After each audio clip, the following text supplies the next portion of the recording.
They store immense amounts of water, and often they transform landscapes into incredible sights. From towering dams holding back lakes to remote reservoirs located in mountainous landscapes, today I'm counting down 15 of the most impressive reservoirs in the world. Number 15. Near the Swiss town of Locarno stands the impressive Contra Dam, also known as the Verzasca Dam.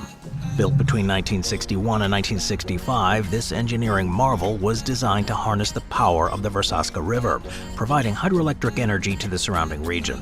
The 720-foot dam creates the Lago di Vogorno Reservoir, holding back water for power generation and water management.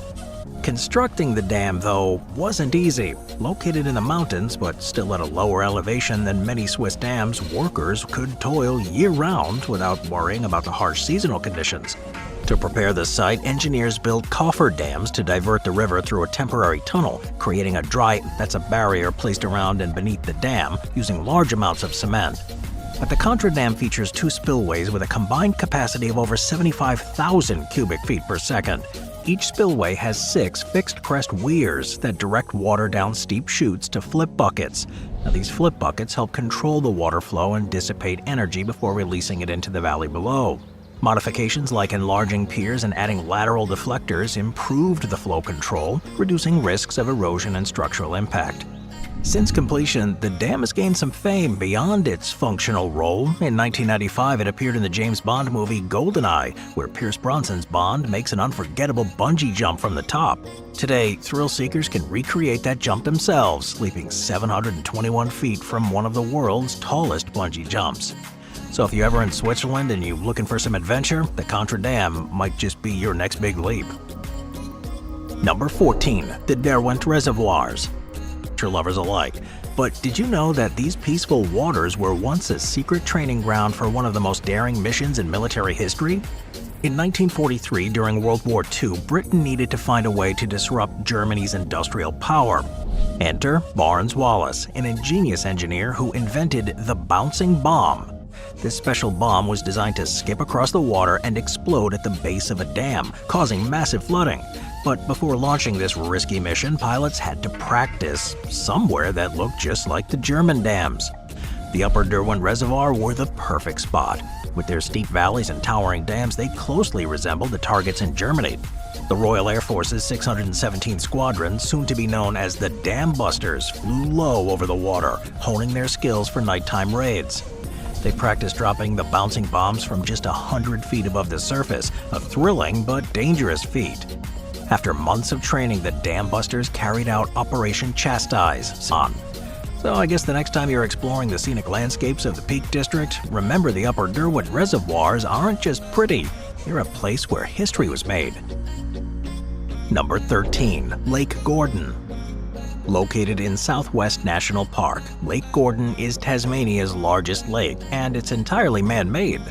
Created in the 1970s when the Gordon Dam was built on the Gordon River, the lake plays a critical role in Tasmania's hydroelectric power system, covering about 107 square miles and collecting water from a 490 square mile area.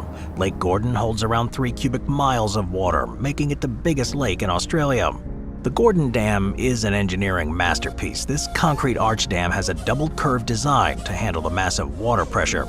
Standing over 460 feet high and stretching 650 feet, it contains 5.4 million cubic feet of concrete. When full, the dam holds back over 4.3 billion cubic feet of water. The controlled 18 kilovolt bus bars to a switch yard and then transformed to 220 kilovolts and then fed into the Tasmanian grid. The power station also draws water from nearby Lake Pedder via the McPartlands Pass Canal, boosting its energy production. Lake Gordon and its dam are not just impressive feats of engineering, they're essential to Tasmania's energy supply. If you ever visit Tasmania, consider checking out this massive lake and its remarkable dam, key players in keeping the lights on across the island. Number 12. Lake Berryessa.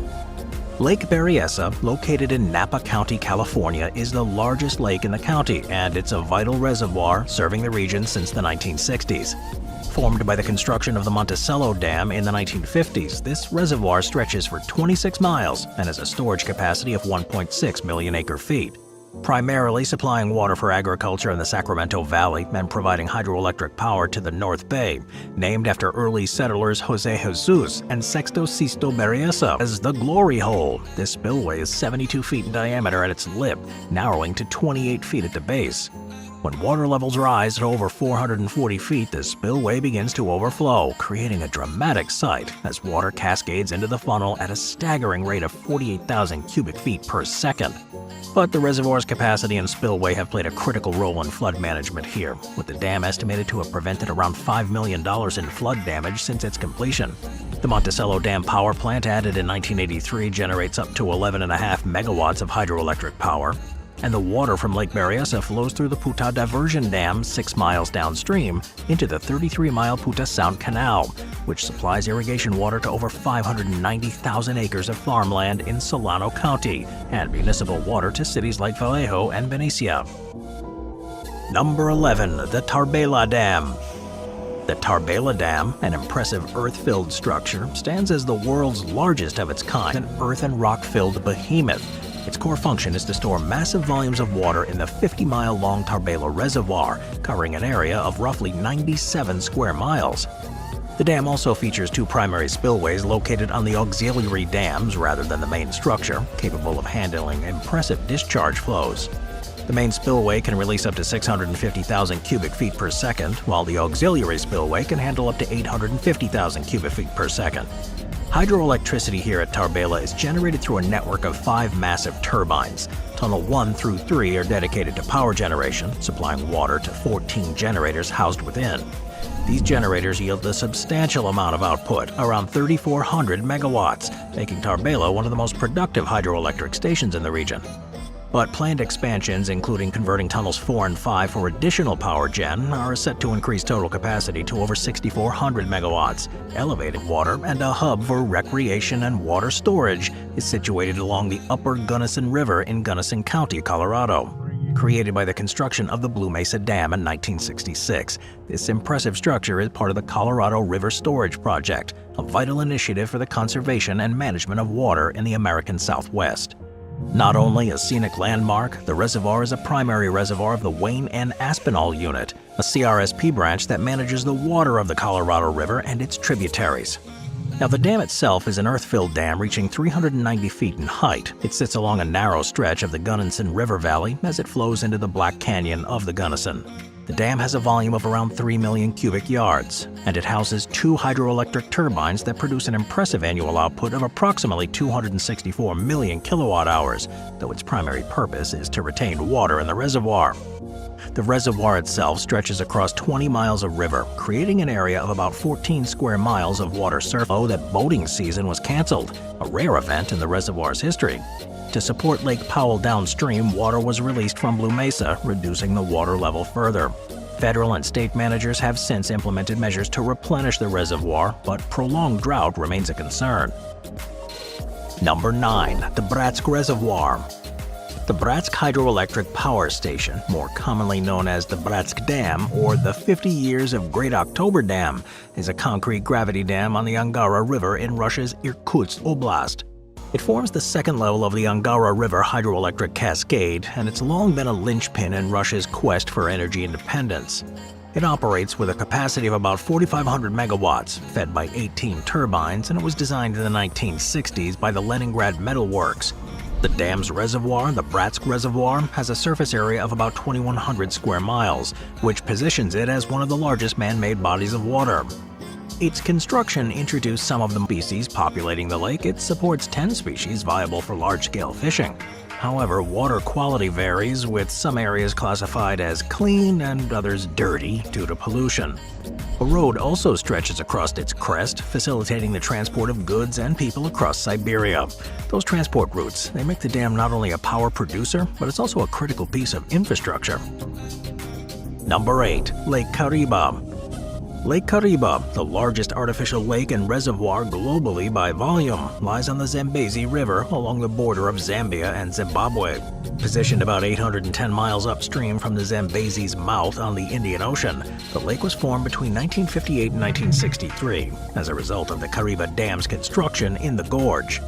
This double-curvature concrete arch dam transforms Zambezi's lower basin, allowing the reservoir to stretch about 170 miles in length, and it expands with widths. The surrounding area teems with wildlife including elephants, lions, leopards, and buffalo that roam the shorelines. Today, the Zimbabwean portion of the lake is the Zimbabwe Parks and Wildlife Estate, a popular destination for wildlife and scenic beauty. In terms of culture, Lake Kariba is intertwined with the folklore of the Nyami Nyami, the Zambezi River's revered river god. Many locals believe that it's a serpent-like creature and it was angered by the dam's construction, resulting in unusual weather patterns and natural disasters. Today, the Nyami Nyami remains a symbol of resistance and reverence for the natural forces harnessed by the dam. Moving on to number 7, the Toledo Bend Reservoir. The Toledo Bend Reservoir. It's a sprawling lake created on the Sabine River along the Texas-Louisiana border. At 185,000 acres, it is the largest man-made body of water located between both states and the largest reservoir in the American South. This impressive began in 1964 and was completed by 1969, with Texas and Louisiana funding the $70 million project entirely without federal assistance.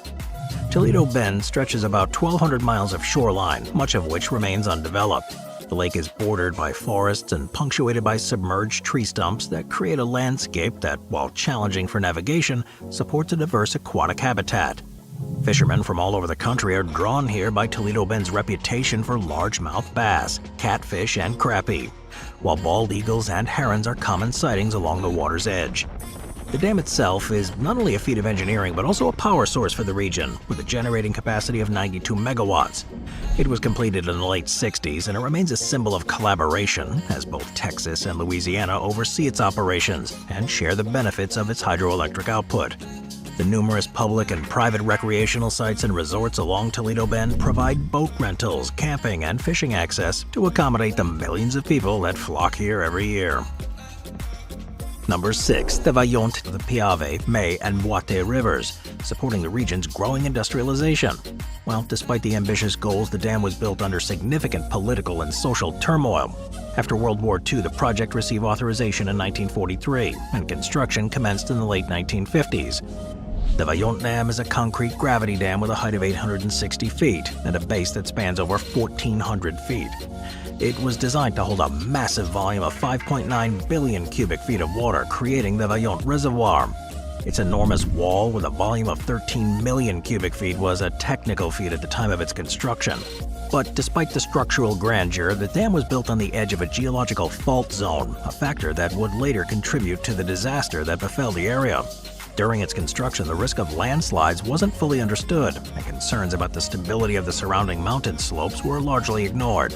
On October 9, 1963, the first significant landslide happened, sending millions of cubic feet of debris into the reservoir. The landslide Columbia River in Washington state stands as an impressive feat of engineering in the U.S. Constructed between 1933 and 1942, the dam was initially designed to generate hydroelectric power and provide irrigation. Its immense size and impact on the surrounding region made it a key part of the American landscape, both in terms of infrastructure and history. Named after the Grand Coulee, a natural gorge formed by ancient glacial floods, the dam and its accompanying reservoir, Franklin Delano Roosevelt Lake, have since become symbols of the New Deal's era ambitious projects, transforming the region's economy and communities. During the 1920s, there was significant debate about how to harness the Columbia River's potential for both power generation and irrigation. Some advocated for a low dam with a gravity canal system, while others supported a high dam that would allow for a more substantial water supply. The supporters of the high dam ultimately won the argument, and in 1933, construction on what would become the Grand Coulee Dam began. In the U.S. by nameplate capacity, reaching 6,809 megawatts. In addition to its role in power generation and irrigation, the Grand Coulee Dam has cultural significance too. Folk singer Woody Guthrie, hired by the Bonneville Power Administration in the 1940s to write songs to promote the dam and its power generation, composed some of his most famous pieces during his time working in the area. His songs such as Roll On Columbia, Roll On and Grand Coulee Dam captured the spirit of the dam's creation and its impact on the region. Today, the Grand Coulee Dam remains a vital part of the Pacific Northwest's infrastructure and a symbol of the transformative power of New Deal-era projects. Number 4. The Hungry Horse Dam. The Hungry Horse Dam, that's a good name, is a towering concrete arch dam located on the South Fork Flathead River in the Rocky Mountains of northwest Montana. It was constructed primarily for hydroelectric power generation and flood. The volume of concrete used, 3.1 million cubic yards, made it a significant feat of engineering for the time. But one of the most striking features of it is its Morning Glory spillway, which is the highest of its kind globally.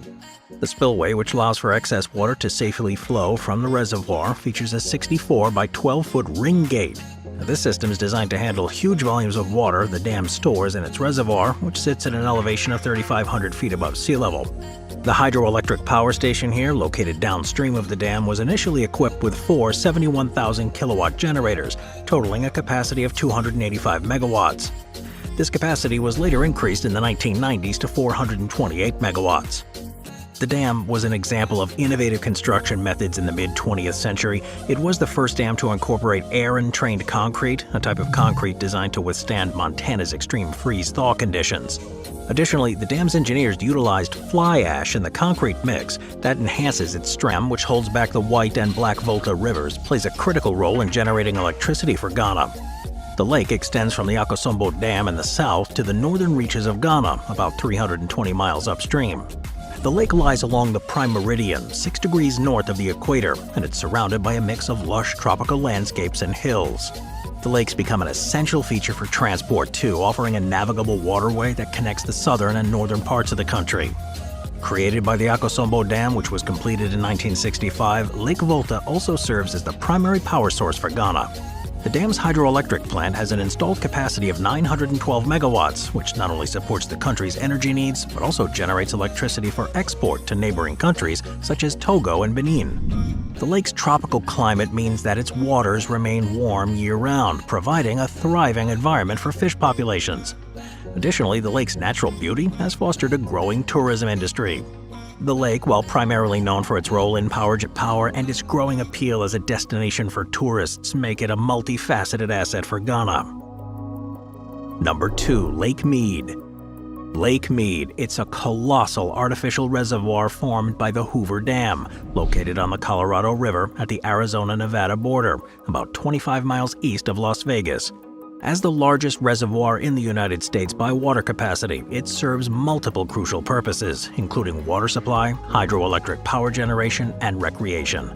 Named after Elwood Mead, a prominent commissioner of the reclamation, Lake Mead has a storage capacity of over 25 million acre-feet of water, making it one of the largest reservoirs in the world. Lake Mead spans 115 miles upstream and varies in width from 1 to 10 miles depending on the water level. The lake's shoreline extends for a remarkable 550 miles. The lake supplies water to over 25 million people in the U.S. and parts of Mexico, and is a critical source for agriculture. With the dropping water levels, parts of the lake have revealed ancient submerged forests, and this has led to an innovative industry that harvests high-quality tropical hardwoods without further deforestation, contributing to sustainable forestry practices.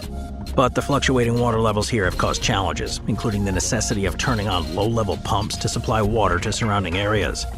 As of 2022, the lake was at a historically low level, and it's a reminder of the ongoing drought and increasing water demands in the southwestern U.S.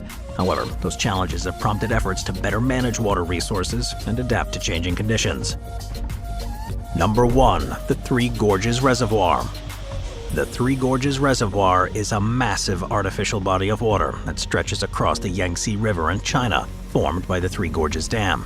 Located at the boundary between Chongqing Municipality and Hubei Province, and it's one of the largest and most ambitious engineering projects in the world. The reservoir, with a surface area of about 403 square miles between the northern temperate zone and subtropical zone. Summers are hot, with considerable rainfall and annual averages of about 43 inches. The valley below, 1,600 feet, has a mild annual temperature of 63 to 66 degrees Fahrenheit. The region's hydropower potential is estimated at 30,000 megawatts, making it one of the most significant hydropower zones in the Yangtze River Basin. But the area is also rich in natural resources, including various ores like gold, silver, copper, iron, uranium, sulfur, and natural gas. Stretching over 162 miles along the Yangtze, the reservoir region features some of China's most famous tourist attractions, including the Three Gorges themselves, known for their amazing cliffs, ravines, and the scenic beauty.